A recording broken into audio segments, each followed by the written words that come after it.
Allahu Akbar, Allahu Akbar, Allahu Akbar, Allahu Akbar, Allahu Akbar, Allahu Akbar, Allahu Akbar, Allahu Akbar, Allahu Akbar. La ilaha illallah wallahu akbar. Allahu akbar walillahil hamd. Allahu akbar kabira walhamdulillahi katsira wa subhanallahi bukratan wa asila. La ilaha illallah wahdah sadaqa wa'dah wa nasara 'abdah wa a'azza jundahu wa hazama al-ahzaba wahdah. La ilaha illallah wa la na'budu illa iyyahu mukhlishina lahu ad-din walau karihal kafirun. Alhamdulillah, alhamdulillah, alhamdulillahi rabbil alamin. Hamdan yafuqu wa yafdulu wa ya'lu hamdal hamidin. Hamdan yuwafi ni'amahu wa yukafi mazidah wa nakunu bihi minasy syakirin. أشهد أن لا إله إلا الله وحده لا شريك له شهادة ندخل بها في صلب عباده الصالحين وحزبه المفلحين الفائزين والمطمئنين الآمنين الذين لا خوف عليهم ولا هم يحزنون والعاقبة للمتقين ولا عدوان إلا على الظالمين. وأشهد أن سيدنا محمدا وأشهد أن سيدنا ومولانا محمدا عبده ورسوله سراج المؤمنين وكوكب اليقين إنسان عين كل الذي أرسله رحمة للعالمين وخاتم به الأنبياء والمرسلين وجعله أكرم السابقين واللاحقين وأول الشافعين والمشفعين.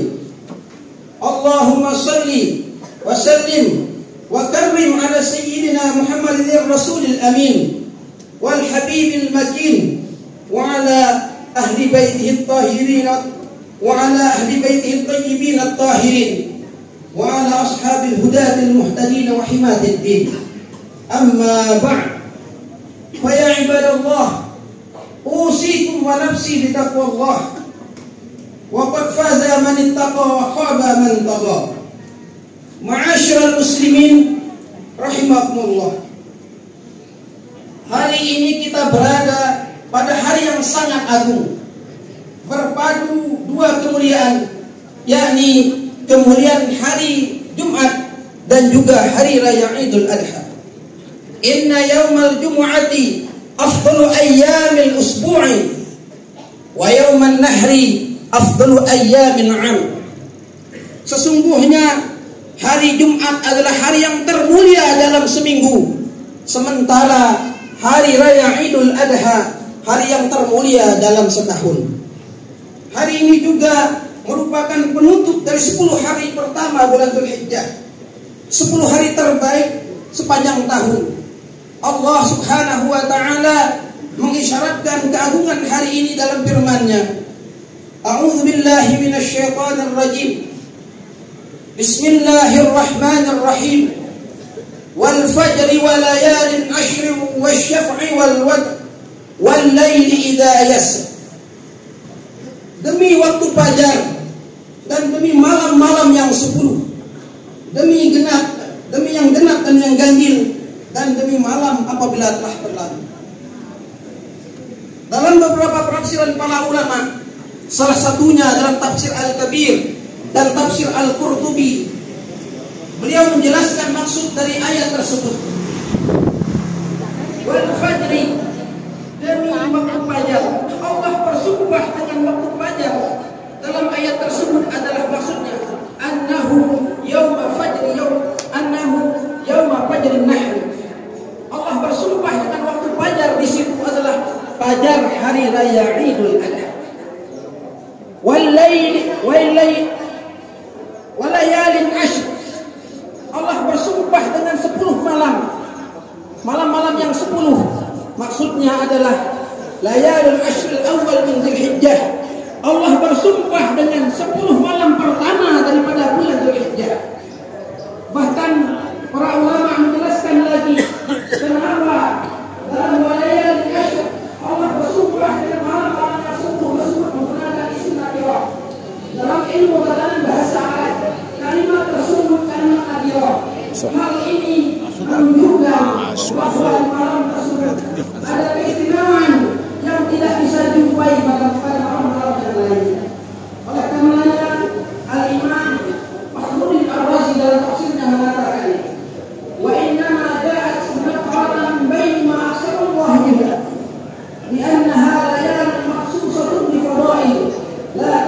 بغيرها والتنكير دال على الفضيلة العظيمة. Kata beliau, dalam ayat tersebut Allah bersumpah dengan menggunakan kalimat nakirah. Hal ini dikarenakan pada malam-malam tersebut adalah malam yang sangat istimewa yang tidak ditemui pada malam-malam yang lainnya, sehingga kalimat nakirah itu menunjukkan atas keutamaan yang agung di dalamnya. Wasyaf'i wal watr, Allah juga bersumpah dengan bilangan yang genap yang ganjil. Maksud genap anna syaf'a yauman nahri wal watra yaum arafah. Allah bersumpah dengan bilangan genap, maksudnya bilangan genap 10 Zulhijjah atau hari raya Idul Adha. Sementara yang dimaksud Allah bersumpah dengan bilangan ganjil adalah 9 Zulhijjah atau hari Arafah. Wal laili idza yasr, Allah juga bersumpah dengan malam yang telah berlalu. Malam yang telah berlalu tersebut adalah tadi malam Lailatul Jam'in wa hiya Lailatul Muzdalifah, yaitu malam perkumpulan, malam hari raya ketika para jemaah haji melakukan mabit di Muzdalifah. Lihatlah betapa agung dan mulianya 10 Zulhijjah, sehingga Allah bersumpah dengan waktu fajarnya. Allah juga bersumpah dengan siang dan malamnya, dan bahkan Allah bersumpah dengan malam yang telah terlewati.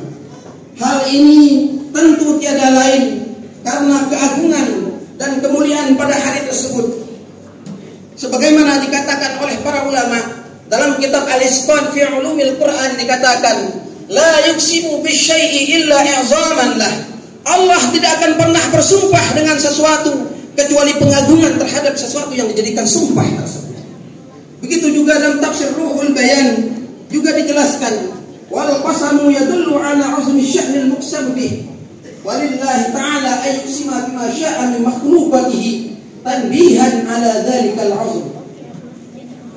Sumpah itu menunjukkan terhadap agungnya kedudukan sesuatu yang dijadikan sumpah, dan Allah bebas bersumpah dengan makhluknya. Hal ini sebagai peringatan bahwa sesuatu yang dijadikan sumpah tersebut memiliki keagungan dan keutamaan. Rasulullah juga bersabda mengenai agung dan mulianya hari raya Idul Adha, sebagaimana diriwayatkan oleh Imam Baihaqi, Tabrani dan Ibnu Hibban. Afdhalul ayyam yaumun nahri thumma yaumul qar. Kata Rasulullah sallallahu alaihi wasallam, hari yang paling agung di sisi Allah adalah hari Nahr atau hari raya Idul Adha, kemudian hari Qar atau 11 Zulhijjah. Bagaimana tidak mulia hari yang menjadi pemungkas 10 hari awal bulan Zulhijjah, di mana setiap ibadah akan dilipat gandakan sampai dengan 700 kelipatan. Imam Ibnu Hajar Al-Asqalani dalam tafsir dalam kitab Fathul Bari yang mengatakan wal amal bi 700 dhifin, orang yang beramal beribadah pada hari-hari 10 Zulhijjah, terlebih lagi pada hari raya Idul Adha, maka pahalanya akan dilipat gandakan di 700 dhifin sampai 700 kelipatan. Rasulullah bahkan ibadah pada hari raya Idul Adha lebih Allah cintai daripada ibadah di hari-hari lainnya, walaupun itu berjihad fi sabilillah. Rasulullah sallallahu alaihi wasallam bersabda, "Ma min ayyamin a'zamu indallahi wa la ahabbul 'amalu wa la ahabbul ilaihi al-'amalu fihinna min hadhihi al-ayyamin asyad." Kata Rasulullah, tiada hari-hari yang lebih agung di sisi Allah dan lebih disukai amal soleh di dalamnya daripada hari-hari yang 10, yakni 10 Zulhijjah. Hadis riwayat Ahmad dan Tabrani. Selama 10 hari ini Allah memberikan nafahatnya, ataya jazilatun azimah. Nafahat itu adalah pemberian agung Allah. Rahmat dan maghfirah Allah turun begitu derasnya. Maka jika kita lalai di hari-hari kemarin, inilah saatnya untuk menebus kelalaian-kelalaian tersebut. Dan jangan pernah sia-siakan kesempatan hari ini. Hadanglah nafahat, maghfirah dan ampunan Allah dengan memperbanyak ibadah kepadanya. Sungguh satu nafahat saja atau satu karunia agung saja cukup untuk membuat kita selamat dunia wal akhirah. Sebagaimana dikatakan dalam kitab Mu'jamul Kabir ada sebuah riwayat mengatakan, "Inna li rabbikum fi ayyami dahrikum nafahat fata'arradu lahu la'allahu an yusibakum nafhatun minha fala tusqawna ba'daha abada." Sungguh Tuhan memiliki banyak nafahat di setiap hari-hari kalian, maka hadanglah nafahat itu. Bisa jadi seseorang dari kalian mendapatkan satu nafahat saja, yang dengan satu nafahat tersebut dia tidak akan pernah celaka selamanya. Hadis riwayat Tabrani dan Imam Tirmizi. Allahu Akbar, Allahu Akbar, Allahu Akbar. La ilaha illallah wallahu akbar. Allahu Akbar walillahil hamd. Ma'asyiral muslimin rahimakumullah. Pada hari ini kaum muslimin dari segala penjuru dunia berkumpul di Mekah untuk melaksanakan ibadah haji, ibadah yang siapa saja dalam pelaksanaannya dapat menahan lisannya dari hal-hal yang terlarang, maka dihapus dosanya, taubahnya seperti laksana bayi yang baru dilahirkan. Wa man hajja falam yarfus walam yafsuq raja'a min dhunubihi ka yaumin waladathu ummuh. Siapa yang melaksanakan haji kemudian ia tidak berkata kotor, tidak pula berkata buruk, maka ia kembali dari dosanya seperti hari ketika ibunya melahirkannya. Hadis riwayat Bukhari dan Muslim. Setiap langkah seorang yang berhaji ditulis sebagai satu kebaikan, dihapus satu kesalahannya dan diangkat satu derajat. Setiap kali bertalbiyah ia akan diberi kabar gembira dengan surga. Jika ia sholat 2 rakaat setelah tawaf, pahalanya sebanding dengan membebaskan budak keturunan Nabi Ismail. Dan jika ia melakukan sa'i, maka ia seakan-akan ia membebaskan 70 budak. Setiap lemparan jumrahnya akan menggugurkan satu dosa besar. Dan ketika ia wukuf di Arafah, berguguranlah semua dosanya. Tak heran jika surga adalah balasan yang paling tepat bagi mereka yang melakukan haji mabrur. Walaysa lil hajjil mabrur thawabun illa al jannah. Tak ada balasan yang setimpal dan pantas bagi orang yang melakukan haji yang mabrur kecuali dengan balasan surga. Hadis riwayat Tirmizi dan An-Nasa'i. Untuk kita yang pada hari ini tidak mampu untuk melakukan haji, jangan pernah berkecil hati. Tebuslah ketidakmampuan kita dengan berjihad melawan hawa nafsu yang lebih sulit daripada melawan musuh. Dekatkan diri kita kepada Allah Subhanahu wa taala dengan berbagai ibadah. Imam Ibnu Rajab Al-Hambali dalam Lataiful Ma'arifnya mengatakan, "Man lam yasil ilal bait li'annahu minhu ba'id, fal yaqsid rabbal bait fa innahu aqrabu ila man da'ahu wa rajahu min hablil warid." Siapa yang tidak sampai ke Baitullah karena letaknya yang jauh, hendaklah ia menuju sang pemilik Baitullah itu sendiri, sebab ia lebih dekat dari urat leher bagi orang yang berdoa dan berharap kepadanya. Allahu Akbar, Allahu Akbar, Allahu Akbar, la ilaha illallah wallahu akbar, Allahu Akbar walillahil hamd. Ma'asyiral muslimin rahimakumullah. Ibadah yang paling utama bagi yang tidak mampu berhaji setelah melaksanakan salat Idul Adha adalah melakukan udhiyah atau berkurban, melakukan penyembelihan hewan kurban. Hal ini untuk mendekatkan diri kepada Allah Subhanahu wa taala. Allah berfirman, "Fasholli li rabbika wanhar." Maka dirikanlah salat karena Tuhanmu dan berkorbanlah. Surah Al-Kautsar ayat 2. Rasulullah sallallahu alaihi wasallam juga bersabda, "Ma 'amila ibnu Adam yauman nahri 'amalan ahabbu ila Allah azza wa jalla min hiraqatid dam." Tidak ada amalan manusia pada hari raya Idul Adha yang lebih disukai oleh Allah azza wa jalla selain menumpahkan darah, maksudnya berkurban. Hadis riwayat Tirmizi dan Ibnu Majah. Janganlah kita merasa berat untuk berkurban. Balasan atas ibadah kurban jauh lebih besar daripada secuil harta yang kita keluarkan. Tahukah kita, sehelai rambut hewan yang kita kurbankan akan dihitung sebagai satu kebaikan. Bayangkan betapa banyak kebaikan yang akan didapatkan oleh orang yang berkurban. Sebagaimana dalam salah satu riwayat Imam Tirmizi mengatakan, "Li sahibiha bi kulli sya'ratin hasanah." Bagi yang berkurban, setiap bulu hewan kurbannya ada satu kebaikan. Bahkan dalam kitab Mu'jamul Kabir, sahabat Rasulullah sallallahu alaihi wasallam pernah bertanya kepada Rasulullah, Fama lana fiha minal ajr. Wahai Rasulullah, apa yang akan kami dapatkan? Pahala apa yang akan kami dapatkan daripada berkurban? Qala, Rasulullah menjawab, bikulli sya'ratin hasanah. Pahala yang akan kalian dapatkan adalah setiap bulu hewan kurban yang kalian kurbankan adalah satu kebaikan yang akan kalian dapatkan. Dalam hadis yang lain disebutkan juga kurban menjadi penghalang daripada api neraka.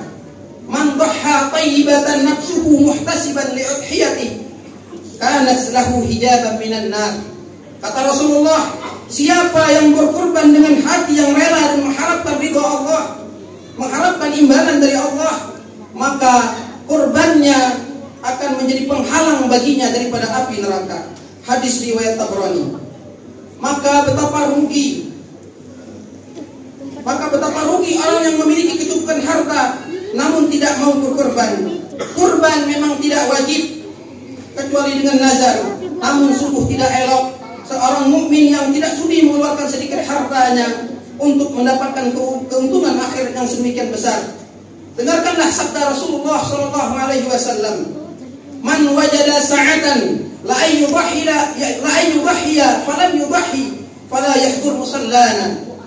Barang siapa yang mampu berkurban namun tidak mau berkurban, maka kata Rasulullah, tak perlu ia mendekati tempat salat kami. Hadis riwayat Ahmad, Hakim dan Baihaqi. Allahu akbar, Allahu akbar, Allahu akbar. La ilaha illallah wallahu akbar. Allahu akbar walillahil hamd. Ma'asyiral muslimin rahimakumullah. Di antara syiar-syiar hari Id adalah bertakbir untuk mengagungkan Allah Subhanahu wa taala. Jangan pernah tinggalkan syiar ini, sebab hanya orang-orang yang bertakwalah yang menegakkan syiar Allah. Dzalika wa may yu'azzim sya'airallah fa innaha min taqwal qulub. Demikianlah perintah Allah, dan barang siapa yang mengagungkan syiar-syiar Allah, maka sungguh itu timbul daripada ketakwaan hati. Surah Al-Hajj ayat 32. Jangan lupa pula untuk memperbanyak zikir pada hari tasyrik, hari yang diisyaratkan oleh Allah Subhanahu wa taala dalam firman-Nya, "Wadhkurullaha fi ayyamin ma'dudat." Dan berzikirlah menyebut nama Allah dalam beberapa hari yang terbilang. Surah Al-Baqarah ayat 203. Ibnu Abbas sebagai sayyidul mufassirin, pemimpinnya para mufassir, mengatakan bahwa yang dimaksud hari-hari yang terbilang pada ayat tersebut adalah hari tasyrik, yakni hari ke-11, 12 dan 13 Dzulhijjah. Perbanyaklah zikir di hari-hari ini dengan takbir muqayyad dan juga zikir-zikir lainnya. Sebab puasa saja diharamkan pada hari tasyrik.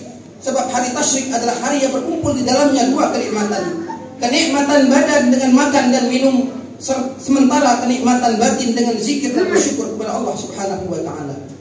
Nabi sallallahu alaihi wasallam bersabda, "Ayyamut tasyrik ayyamu aklin wa syurbin wa dzikrillah." Hari-hari tasyrik adalah hari-hari untuk makan dan minum dan hari berzikir kepada Allah Subhanahu wa taala. Hadis riwayat Muslim dan Ahmad. Perhatikan bagaimana Nabi sallallahu alaihi wasallam dalam sabdanya mendahulukan makan dan minum atas ibadah. Ini adalah isyarat bahwa makan dan minum di hari raya semestinya tujuan akhirnya adalah untuk membantu ketaatan dan kedekatan kepada Allah Subhanahu wa taala. Itulah kesempurnaan syukur atas satu nikmat, yaitu menjadikan nikmat tersebut sebagai bantuan untuk menambah ketaatan kepada Allah Subhanahu wa taala. Begitulah seharusnya kita menyikapi hari raya, bukan hanya dengan bersenang-senang belaka, melainkan dengan bersyukur dan memperbanyak ibadah. Dalam kitab Lataiful Ma'arif ada sebuah ungkapan yang menarik untuk sama-sama kita renungkan. Laisal 'id liman labisal jadid, wa innamal 'id liman ta'atuhu lillahi tazid. Laisal 'id liman tajammala bil libas war rukub, wa innamal 'id liman ghufirat lahu dzunub. Kata beliau, hari raya bukanlah milik mereka yang memakai pakaian baru, tetapi hari raya sesungguhnya milik mereka yang ketaatannya kepada Allah senantiasa bertambah. Hari raya sesungguhnya bukan pula milik mereka yang berhias diri dengan pakaian dan kendaraan baru. Akan tetapi hari raya sesungguhnya adalah bagi mereka yang dosa-dosanya terampuni. Semoga kita dijadikan orang-orang yang selalu bersyukur dan mengagungkan Allah Subhanahu wa taala, dan menjadi pribadi-pribadi yang senantiasa memperbanyak ibadah dalam setiap hembusan dan detak jantung kita. Amin, amin, amin ya rabbal alamin. Inna ahsanal kalam wa ablaghan nizam kalamullahil malikil allam. Wallahu subhanahu wa ta'ala yaqul wa biqaulihi yahtadil muhtadun wa idza quri'al qur'anu fastami'u lahu wa ansitu la'allakum turhamun. Wa qala 'azza min qa'ilin 'alim fa idza qara'tal qur'ana fasta'id billahi minasy syaithanir rajim. Bismillahir rahmanir rahim. Inna a'tainakal kautsar fashalli li rabbika wanhar inna syani'aka huwal abtar. Barakallahu li wa lakum fil Qur'anil azim wa nafa'ani wa iyyakum bima fihi minal ayati wadh-dhikril hakim. Aqulu qawli hadha wa astaghfirullahal azim li wa lakum wa liwalidayya wa liwalidikum wa li jami'il muslimin wal muslimat fastaghfiruhu innahu huwal ghafurur rahim. Allahumma salli ala sayyidina Muhammad wa ala ali sayyidina Muhammad.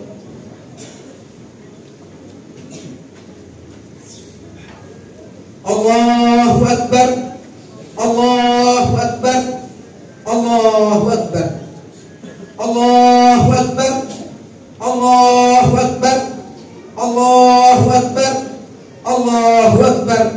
La ilaha illallah wallahu akbar. Allahu akbar walillahil hamd. Allahu akbar kabira walhamdulillahi katsira wa subhanallahi bukratan wa asila. La ilaha illallah wahdah sadaqa wa'dah wa nasara 'abdah wa a'azza jundahu wa hazama al-ahzaba wahdah.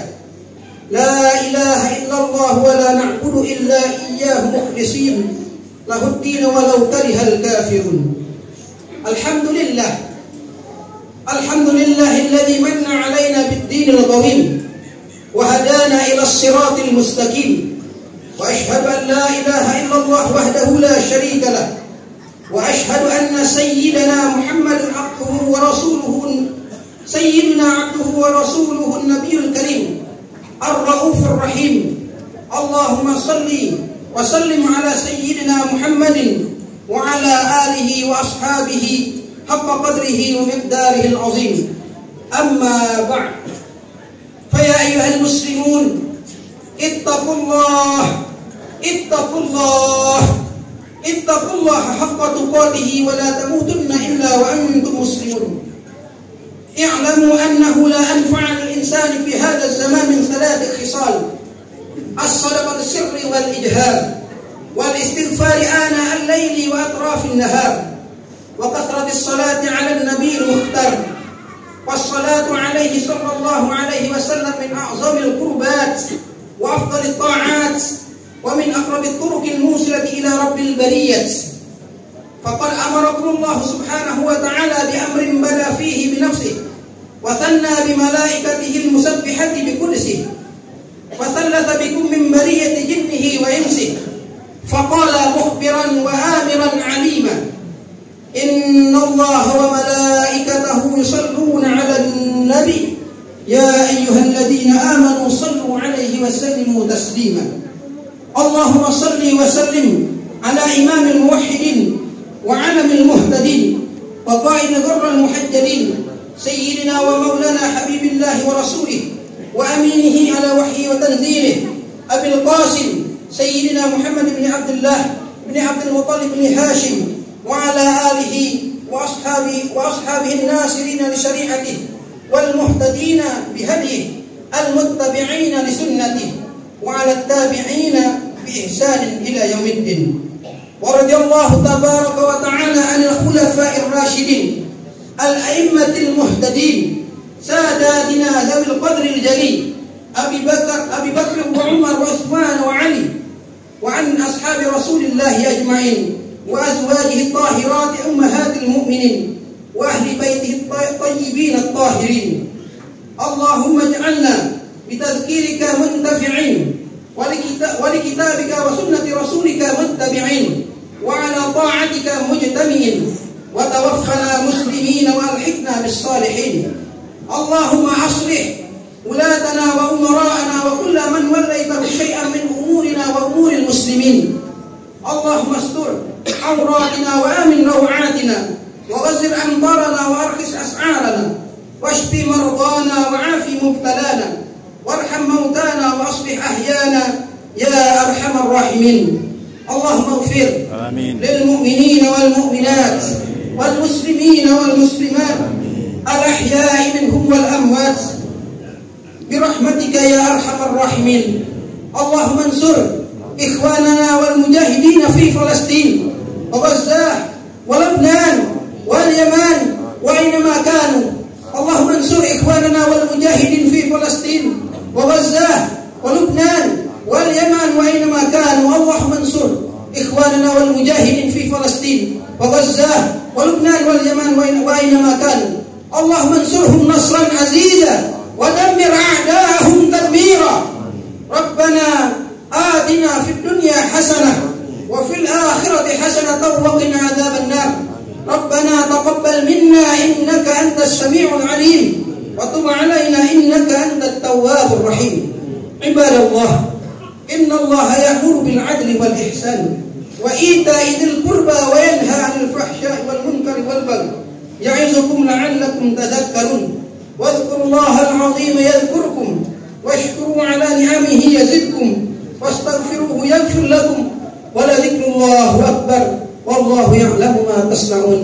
والسلام عليكم ورحمة الله وبركاته. Waalaikumsalam warahmatullahi wabarakatuh.